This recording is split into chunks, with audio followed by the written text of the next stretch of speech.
Salam IHSG, investor harus selalu gembira. Sobat investor, pada kesempatan ini kita akan coba memprediksi laba bersih dari UNTR di Q2 yang tentunya laporan keuangannya sebentar lagi akan rilis. Namun kita akan mengacu dari data yang diberikan oleh Stockbit Sekuritas berkaitan dengan pencapaian kinerja UNTR di bulan Juni 2024. Ada beberapa data penting yang bisa kita jadikan acuan untuk coba memprediksi pertumbuhan kinerja UNTR di Q2 2024. Namun sebelumnya kalau kita melihat di sini terpantau untuk kinerja UNTR di Q1 2024, kita lihat mengalami penurunan baik Q on Q maupun year on year-nya, di mana Q on Q-nya dia mengalami penurunan di kisaran 13%, sedangkan untuk year on year-nya dia mengalami penurunan kisaran 15%. Nah, apakah ini juga akan terjadi di Q2 2024 ini ataukah akan mengalami perbaikan secara kinerja dari UNTR ini? Ada 3 segmen bisnis yang menjadi penyumbang terbesar untuk penghasilan UNTR, yaitu yang pertama konstruksi pertambangan, kemudian mesin konstruksi, dan juga batu bara. Nah, pada kesempatan ini kita juga akan membahas dari segi penjualan emas untuk UNTR. Dari data yang saya dapatkan melalui Stockbit Sekuritas, tercatat bahwa United Tractors atau UNTR ini baru saja merilis kinerja operasional bulanan periode Juni 2024 yang secara umum segmen-segmen utama mencatatkan kinerja yang positif.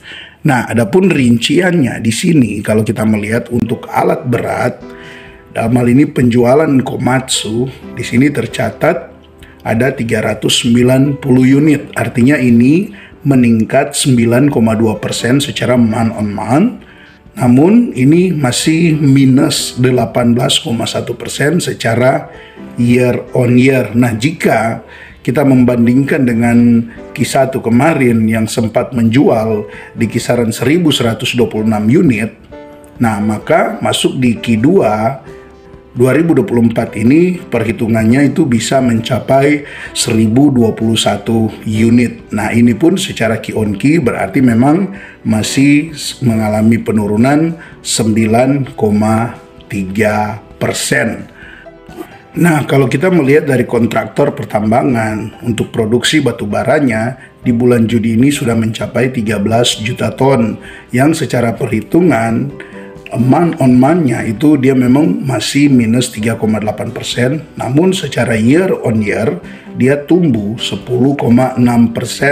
Dengan catatannya di Q1 2024 kemarin dia untuk produksi batu baranya mencapai 32 juta ton, sedangkan di Q2 2024 ini dia bisa mencapai 38 juta ton. Artinya ini mengalami peningkatan di kisaran 18%.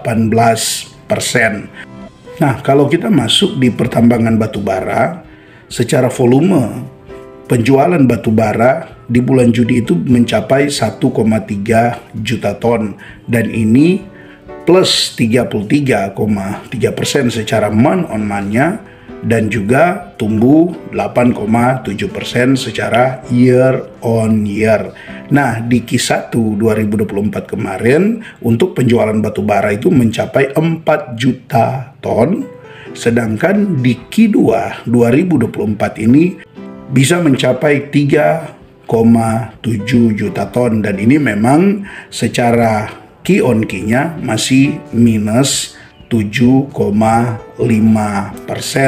Namun yang bisa menjadi hal yang bagus di pertambangan atau di penjualan batu bara ini, yaitu sekalipun memang secara penjualannya dia menurun 7,5%, namun kalau kita lihat dari data yang ada bahwa untuk kenaikan harga acuan jika dibandingkan antara Q1 ke Q2-nya itu di Q1 ini penjualan batu bara itu mengalami peningkatan 7,1%. Jadi intinya data ini sebenarnya sekalipun dia minus 7,5% secara Q on Q, namun ini bisa tertutupi dengan naiknya harga acuan yang juga mencapai 7,1%.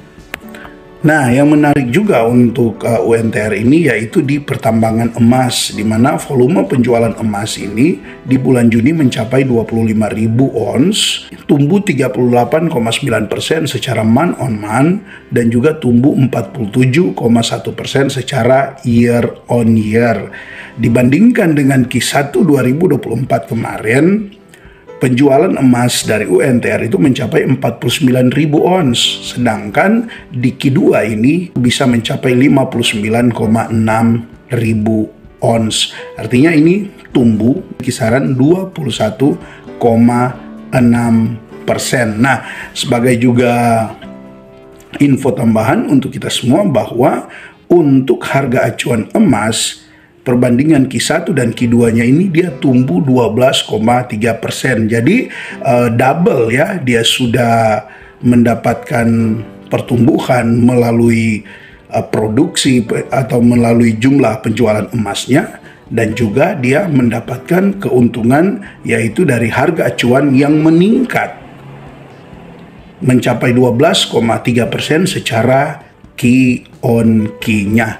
Nah, maka melihat hasil kinerja operasional serta tren harga acuan batubara dan emas di 2024 ini, diprediksikan untuk UNTR ini bisa membukukan kinerja laba bersih yang relatif stabil dibandingkan dengan Q1 2024, di mana kita sudah lihat tadi untuk segmen kontraktor pertambangan dan juga pertambangan emas itu yang berpotensi mencatatkan kinerja yang cukup solid pada Q2 2024 ini, di mana kedua segmen ini dapat menopang kinerja keseluruhan dan bisa mengkompensasi kinerja segmen alat berat yang memang secara Q on Q masih melemah. Maka jika kita melihat dari net income-nya untuk Q2 2024 ini memang diprediksi secara Q on Q dia masih cukup stabil. Artinya kalaupun dia turunnya sedikit, dan kalaupun dia naik ya dia naik juga sedikit. Nah, jika net income atau laba bersih dari UNTR ini di Q2 2024 hanya di kisaran 4,5 triliun, maka secara Q on Q dia boleh dibilang stabil. Namun secara year on year untuk laba bersihnya diprediksi dia masih ada potensi mengalami penurunan di kisaran 10 sampai 12%. Nah, tentu dengan pertumbuhan kinerja yang kita sudah lihat tadi di kontraktor pertambangan dan juga pertambangan batubaranya, serta ditunjang dengan penjualan emas yang mengalami peningkatan secara volume serta harga acuannya yang juga meningkat tadi di kisaran 12% dibandingkan dengan Q1 2024 kemarin, apalagi jika ditambah dengan pemulihan kinerja penjualan alat beratnya. Nah, tentu secara potensi prospek untuk UNTR ke depan kita memprediksi dia di Q3 bahkan sampai di Q4 ini akan membaik, ya setidaknya bisa menyamai laba bersih di tahun 2023 kemarin. Dan tentu ini akan ditunjang juga terutama apabila secara harga acuan batubara ini boleh mengalami peningkatan, namun kalau secara produksi dan juga secara penjualan untuk UNTR tergolong masih cukup bagus ya. Tinggal kita tunggu saja hasilnya nanti di Q3 dan Q4 2024 ini, yang tentunya di satu sisi juga kita akan masuk pada masa pembagian dividen interim yang kita lihat kalau UNTR kemarin ketika pembagian dividen interimnya itu dia membagikannya di bulan Oktober. Nah, ini sudah masuk bulan Agustus, berarti hanya tinggal kisaran 2 sampai 2,5 bulan kemudian ke depan dividen interim dari UNTR ini akan dibagikan, ya dengan melihat Apakah potensi dividen yieldnya masih cukup bagus ya? Tentu silakan Anda lanjutkan untuk menganalisa hal ini. Intinya dalam video ini hanya memberikan suatu gambaran berkaitan dengan laba bersih Q2 2024 sebelum nanti UNTR akan merilis laporan terbarunya. Setidaknya kita sudah ada sedikit gambaran bahwa untuk UNTR ini memang di Q2 2024 ini secara Q on Q-nya bisa tergolong stabil, namun secara year on year dia masih berpotensi mengalami penurunan antara 10 sampai 12%. Oke, itu saja dulu teman-teman informasi yang bisa dibagikan pada kesempatan ini. Silakan Anda analisa secara mendalam untuk memastikan apakah Anda mau membeli, menahan, atau menjual saham UNTR. Ini bukanlah suatu rekomendasi, tetap semangat. Salam IHSG, investor harus selalu gembira.